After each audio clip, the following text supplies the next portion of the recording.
Hi, and welcome to another edition of Cooking with the Clergy, the Cape Breton edition. We've got a special treat today in our recipe. It's not a Cape Breton one, but it is a Nova Scotian one. We're going to be making the Halifax Donair.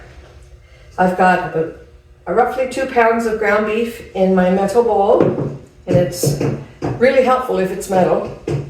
We've preheated the oven to 350, and now we get to add our spices. Starting with about 2 teaspoons or so of salt. I've been doing this so long, mostly I can just eyeball it, but around that. And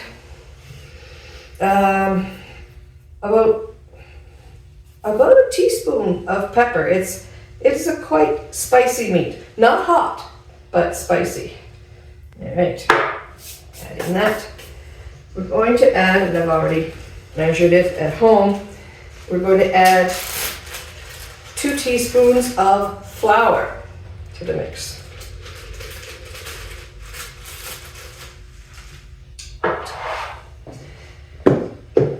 Then we have 2 teaspoons of oregano. Open my little package here. These things I do measure. Salt and pepper I can kind of see it. I like to do the spicier things accurately. 2 teaspoons of oregano. I've got my book here. A teaspoon of Italian seasoning. Just going to pop the shaker off and get my spoon in there. Oh, guess I'm not getting a spoon in there, but we're measuring it out anyway. There.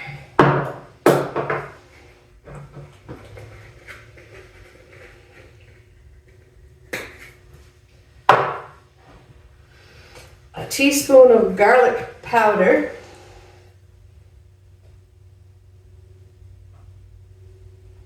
And you can kind of be a little more generous with the garlic if you like.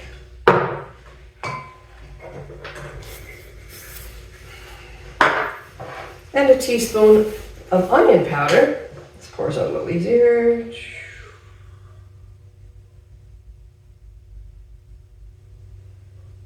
There we go.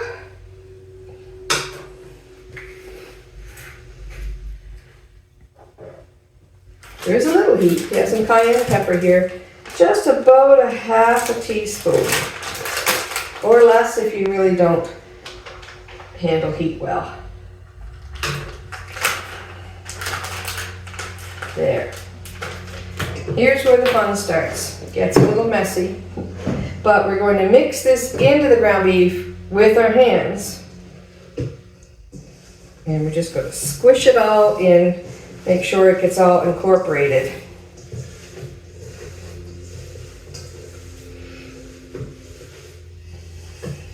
The biggest part of this recipe is the waiting, because it cooks for about an hour. But as you're mixing in the meat, once you think you've got it kind of blended in, what you're going to do, I keep forgetting this thing's on wheels, is you're going to take your meat, and if you have a metal bowl, it's fantastic for it, and you're going to pound it into the bowl about 20 times, and you kind of mush it between each slap. And that slap of the metal actually breaks down the fibers in the meat to be even more ground or whatever than the ground beef would be naturally. And that's what helps to make a really nice tight loaf when you're slicing the donair meat. Growing up, the places in town that served donair meat was on a big spit, and they just carved it off. We're doing ours just in a pan in the oven, but it'll still have the same effect, just maybe a little neater. And we just keep going like this until it just feels nice and tight, and you can decide. And if it ends up being a little crumbly, not a big deal. It still tastes really good.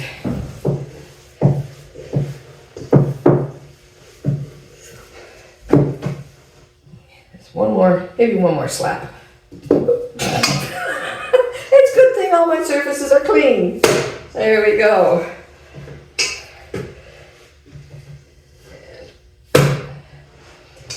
And once you've pounded this into submission, you take it, form it into a kind of a loaf shape, but not in a loaf pan. We want a little bit of air around it.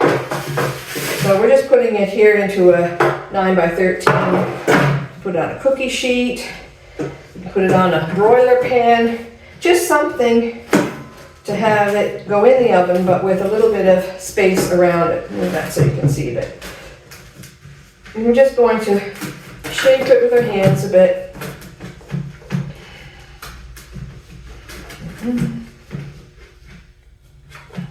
Until it looks kind of like that. We're going to put this in the oven at 350 for about an hour and 15 minutes, somewhere around there. Now, if you've got a meat thermometer, you can check it to be sure. I left mine home and I'm working here at the church, but I've done this so many times, pretty well sure. It's an hour and 15 minutes. All right, let's cook this and check back when it's done.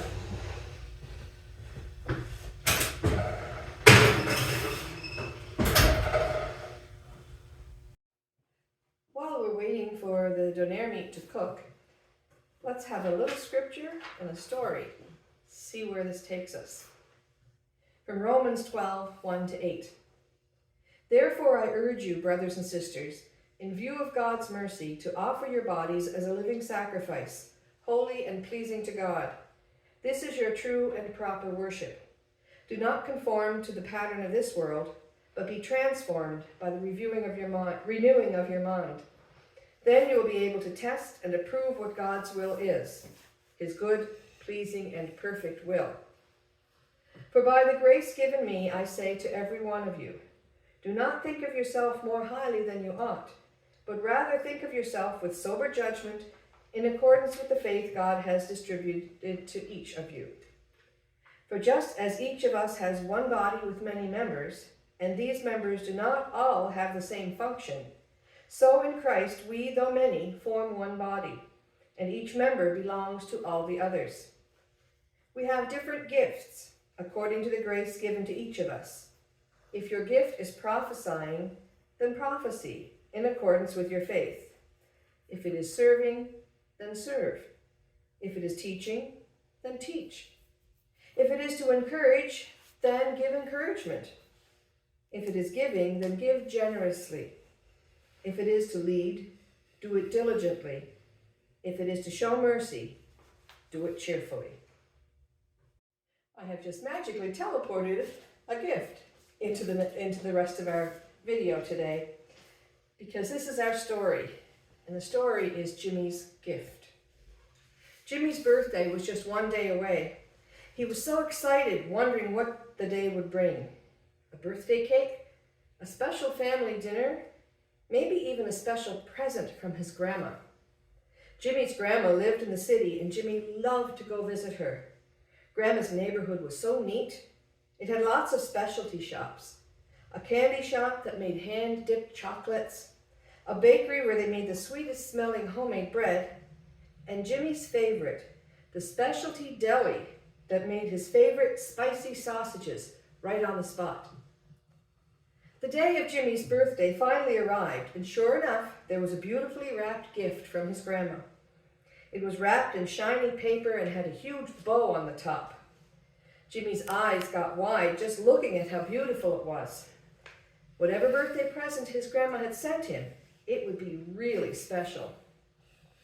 The gift was so beautiful, Jimmy didn't want to open it right away. If he did, then he wouldn't have this beautiful box anymore. It was just so wonderful, he wanted it to last.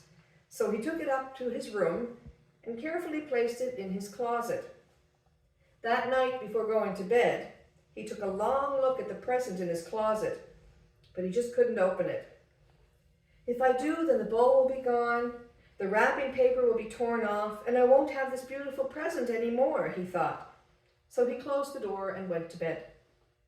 Each morning, Jimmy would open the closet before leaving for school, just to check on his gift. Each night, he would check on it again before going to bed. It's still there, still looking as beautiful as it did on that first day, he thought to himself. After a few days, Jimmy forgot all about the gift that he had tucked away. Well, after a couple of weeks, there was a funny smell in Jimmy's room. His mother couldn't figure out what it was or where it was coming from. She got Jimmy to look under his bed, but there was nothing there. She looked behind his dresser, but there was nothing there. Finally, she checked the closet. "Oh my goodness," she exclaimed, as she removed the gift box from the shelf in Jimmy's closet. Jimmy and his mother carefully opened the gift from Grandma, and inside, I'm going to open Jimmy's gift right now. Inside was a very stinky, fuzzy pack of Jimmy's favorite sausages. When Jimmy's mother saw this, she asked him why he hadn't opened the present when he got it on his birthday. And Jimmy explained that he wanted to keep the present just like it was. If he opened it, he wouldn't have a present anymore. Jimmy's mother smiled and told him, "When we are given gifts, it is out of love, and we are meant to use them in order for them to be valued. Grandma knew how much you loved them, and because she loves you, she gave them to you to enjoy. We may not be able to keep the gifts as they are given, but when we accept them and use them as they are meant, we get to keep the love that came with them. The same is true of the gifts that God gives us. We don't value the gift if we just store it away. We must use what we are given and celebrate the love that comes with it." Time is up, and I've taken it out of the oven. You can see, it just looks like kind of like a meatloaf, but it will taste much different. Now, a proper donair comes with donair sauce, which we're going to make now. And we take 1 whole can of evaporated milk. Probably should have made a bigger hole, it's going to take a little bit. And we're going to add to that 3/4 of a cup of sugar and 2 teaspoons of garlic powder.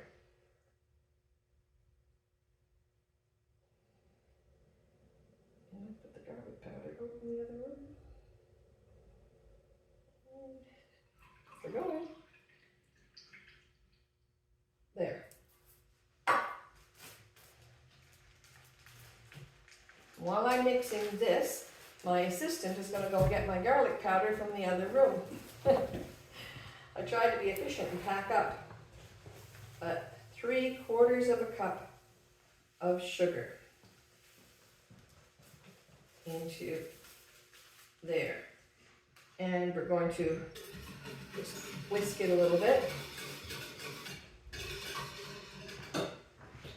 Thank you. So to that, we're going to add 2 teaspoons of garlic powder. Get this. 1.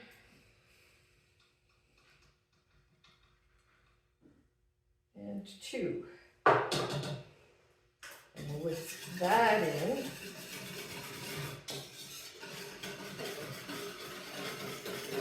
And here comes the science. We are going to be adding 4 teaspoons of vinegar, but a little bit at a time. And as we whisk it, it should thicken it up. So do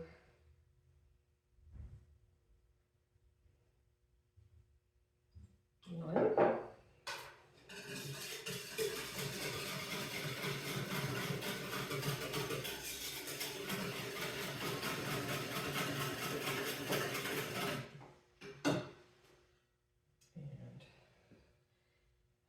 Now, if you don't want to go through all the trouble of this and getting it to thicken and everything, you can just use condensed milk and garlic powder. It's a lot sweeter, but you don't have as much work.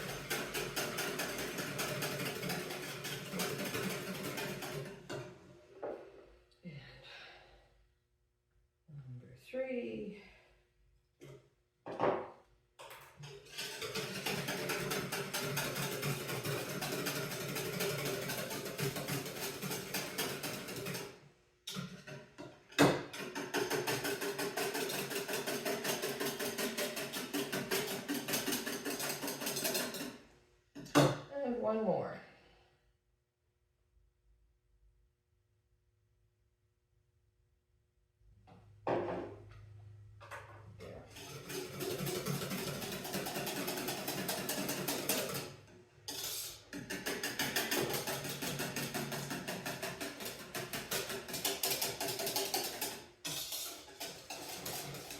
If you make this ahead of time and refrigerate it, it'll also get a little bit thicker as it cools.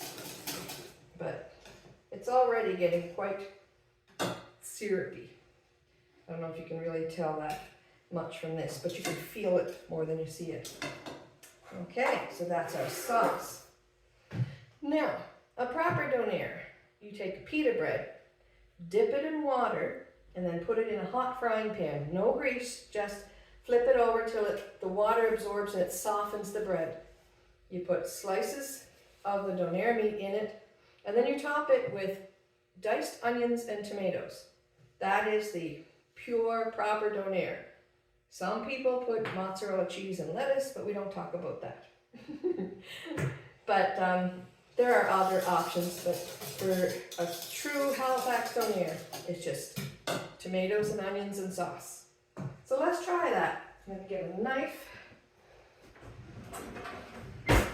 Now, ideally you would let this cool before you started cutting it.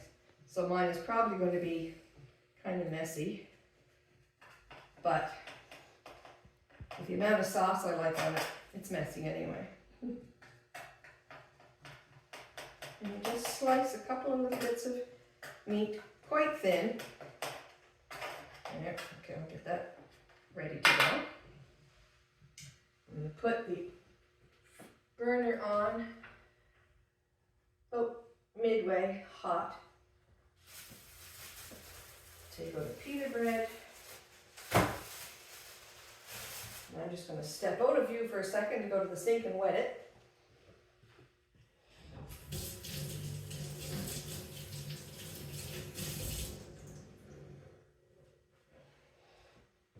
Go.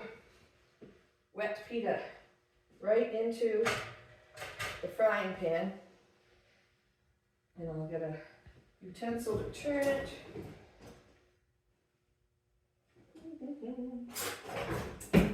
That'll do. Okay. And you just flip it a couple of times till it gets warm and soft.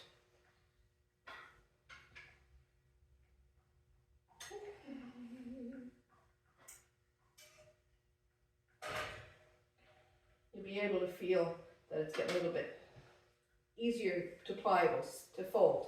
Because you don't open the pita up for this. You use the whole thing, just fold it. I've already got some onions and tomatoes diced up. So we're ready to go. And I think I'll get maybe a spoon to take up the sauce. There we go, because this won't work.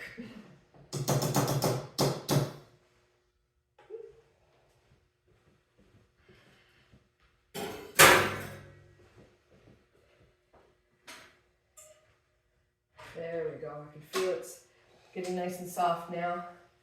All right, let's put one together.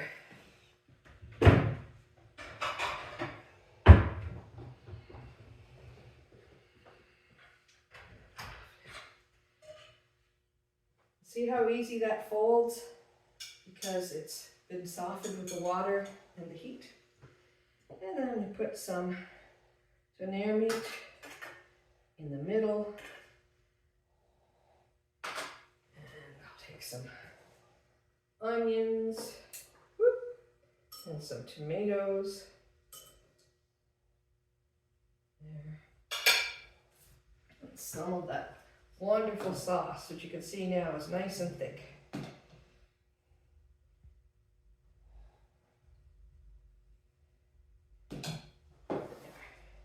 Then we fold it just over in half. Like that. If you're buying these in downtown Halifax, they'll come wrapped in tin foil so that nothing falls out the bottom. But at home, we just sort of catch it on the plate. There, Halifax Donair. It's not Jimmy's Gift sausages, but it's a favorite. Sláinte.